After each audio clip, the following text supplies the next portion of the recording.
Après des réunions houleuses pour la préparation des États généraux, le début de la Révolution à Lyon est marqué par la méfiance entre les groupes politiques. L'heure est à la conquête du pouvoir et chacun cherche à s'armer. L'arsenal de la ville est pillé le 7 février 1790 et les octrois, péages de marchandises à l'entrée de la ville, sont attaqués.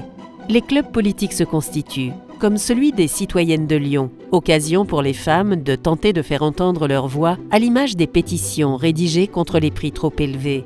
Dès 1793, le clivage qui oppose à la Convention les Girondins, républicains légalistes, face aux Montagnards, partisans d'une démocratie populaire, se retrouve à Lyon. Joseph Chalier, chef du parti pro-montagnard, installe la guillotine à Bellecour, puis sur la place des Terreaux, pour effrayer ses adversaires politiques. Le 29 mai 1793, un coup de force armé contre Chalier est organisé.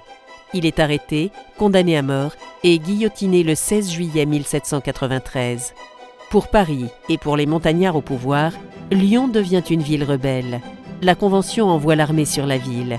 Après un long et douloureux siège pour les habitants, comme en témoigne ce morceau de pain, la ville capitule le 9 octobre 1793. C'est le début d'une répression féroce à Lyon, qui fait plus de 1600 morts, fusillés ou guillotinés.